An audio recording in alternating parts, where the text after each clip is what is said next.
أَلَمْ نَجْعَلْ لَهُ عَيْنَيْنِ. We gave him 2 eyes. We gave you sight. You don't think we can see you? We gave you vision. We created vision. We gave you the ability to see. And we've limited your seeing because we see everything. But we just wanted to let you know what you can see, we can see everything. So you can see some things, we can see everything. وَلِسَانًا وَشَفَتَيْنِ. And we gave him a tongue and 2 lips. Because if you have a tongue without lips, you can't talk. If you have lips without a tongue, you can't talk. That's what you need to talk. 2 lips and a tongue. Lips are very important. They're an amazing gift from Allah subhanahu wa ta'ala, the lips. And Allah put so much delight in language, but also in love and in kissing and all those things is the lips and tongue. It's all, what gifts Allah gave him, the lips and the tongue. أَلَمْ نَجْعَلْ لَهُ لِسَانًا وَشَفَتَيْنِ. We gave you a tongue and lips, and look at what you enjoy. You can تُعَبِّرُ عَنْ نَفْسِكَ. You can say what you want, what you need.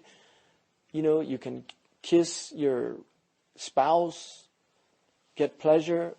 All those things, we gave you that. Allah subhanahu wa ta'ala. وَهَدَيْنَاهُ النَّجْدَيْنِ. And we guided you down the 2 roads. We showed you these 2 roads. There they are, right in front of you. 2 roads, khair and shar. Khair is the right road. You come to a fork in the road. One goes right, the other goes left. The right road is the difficult one, going uphill. The left one going downhill. Now, most people, they come to the road and they see the uphill one and they see the downhill one, and they're going to the same place. They're going to the same place. They're both going back to Allah subhanahu wa ta'ala from where you started. So most people, they'll say, oh, that's an easy road. I'm going to go down that road. Because it's easy. Shahwa, your appetites. حُفَّتَ الْجَنَّةُ بِالْمَكَارِهِ. We surrounded paradise with unpleasant things. وَحُفَّتَ النَّارِ بِالشَّهَوَاتِ. And we surrounded the hellfire with pleasant things you desire. That's the test.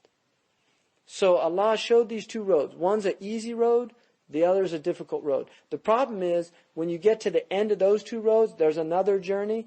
If you took the hard road on the first part of the journey, the second part is really easy. It's so much easier. But if you took the easy road on the second one, it's a disaster. And there's a sign. When you come up to these 2 roads, the one says, the first part of this is really difficult. But then it's really easy for infinity. And then it says on the other one, the first part of this road is really easy, but then it's really difficult for infinity. So the aql, they did a test in a social science. This was a test they did. They took children at 5 years of age and they offered them 2 cookies now. Right? They said, you can have a cookie now, or if you wait 10 minutes, I'll give you 2 cookies. Seriously, this was a test they did. And then they followed for 20 years these kids. And they found consistently that the children that deferred gratification were far more successful in the world than the children that wanted instant gratification. I mean, it's an amazing study that somebody devised to think of doing it. But that's the whole secret right there. It's about people that want it now. كَلَّا بَلْ تُحِبُّونَ الْعَاجِلَةِ. You want this immediate gratification. وَتَذَرُونَ الْآخِرَةِ. And you put off what's coming later. It's just like this country is borrowing. One day the debts fall due. You can't just keep borrowing. But they don't want to think about 20 years from now. 20 years from now, my child will be 23 years old. That's not far away. So he's going to inherit all of the mistakes of this generation because all they wanted was the quick way. Print up paper money and just keep borrowing money and keep borrowing money. That is what human beings do. They want instant. They don't want to put off. They don't want to think about what's coming down the road. So that's what Allah says. He guided the 2 roads. And one of them, He says, فَلَقْتَحَمَ الْعَقَبَةِ. Won't you go up the steep ascent? This steep road. It's difficult in the beginning, but the beauty of this road is like in Dante's Purgatorio. He wrote a book about the mountain of Dunya, climbing up this Mount Purgatorio, which is getting beyond the 7 deadly sins. And on that mountain, what he said is, the mountain, unlike other mountains, it gets easier as you go up. Most mountains, it gets harder as you go up. But this mountain gets easier as you go. Initially, it's really difficult. But as you move up, and that's the spiritual path. Al-Khalil said, قَلَّ مَنْ أَبْصَرَ ثُمَّ قَلَّ مَنْ أَرَادَ ثُمَّ قَلَّ مَنْ سَلَكَ ثُمَّ قَلَّ مَنْ وَصَلَ. How few people see the path. And from those who see it, how few people desire it. And from those who desire it, how few people actually set out on it. And from those who set out on it, how few people arrive. Because it's arduous. It's a difficult journey. And so that Allah is saying, won't they try the steep ascent? وَمَا أَدْرَاكَ مَا الْعَقَبَةُ. What will convey to you what this steep ascent is? I mean, the really quick way to God. If you want to get there quickly. فَكُّ رَقَبَةٍ.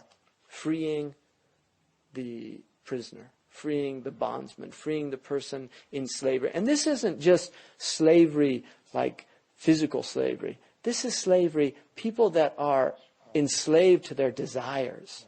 People that are enslaved to their lowest nature. People that are enslaved to dunya. It's freeing those people. That's the work of the prophets. They're here to free the slaves. To make you a slave of Allah subhanahu wa ta'ala. To free you from being a slave of yourself. That's their whole reason for existence. They're not here for any other reason. The Prophet ﷺ went to God. He was in the presence of God. But he came back. Not because who did he come back for? He didn't come back for himself. He was with God. He came back for humanity. That's why he came back. He didn't come back for himself. That was it. He'd reached the pinnacle. Then فَتَدَلَّ فَقَابَ قَوْسَيْنِ أَوْ أَدْنَى. He was right there in the presence of God. مَا كَذَبَ الْفُؤَادُ مَا رَأَى. His mind didn't belie what he was actually experiencing. He was in the presence of God. Divine presence. And he came back for people to help them. And he gave all this incredible guidance. You know, Muslims look at the Jews and all these verses in the Quran about how the Jews turned away from God and God gave them all this guidance and they left it and then all this punishment came to them. They think they're talking about the Jews. That's just talking about people that are given guidance and leave guidance. I mean, you want to know why the Muslims are in the situation they are? Read the Quran. Read what happened to the previous communities who were given guidance and turned away from the guidance. Look what happens to them. And don't say we weren't forewarned. So, وَإِطْعَامٌ فِي يَوْمٍ ذِي مَسْغَبَةٍ. Feeding on those difficult days. You know, days of hunger. When people are hungry. Giving them nourishment. And again, that's a spiritual meaning as well. Teaching people. Nurturing their souls. Giving them something. There's so many people out there just dying of hunger. Spiritual hunger. Real hunger. I mean, they're spiritually dying of hunger. If you could see their spiritual souls, you see their corpulent bodies. The reason their bodies are so fat is because their souls are starving. If you could see, if the veil could be lifted and you could see the spiritual reality, you'd see skeletons walking around. Outside, I guarantee you, I'm not making this up. You would see people walking around like Auschwitz survivors. That's their spiritual state. If there was spiritual disability, nobody would be working. No, seriously. If they had spiritual disability, nobody would be working. They'd all be on spiritual disability insurance. Because that's the human condition right now. Go out there and look at it. So Allah is saying, you want to know how to get quickly to God? Feed starving people. That's why Sahaba, they were out there spreading this deen. They wanted the quick way to God.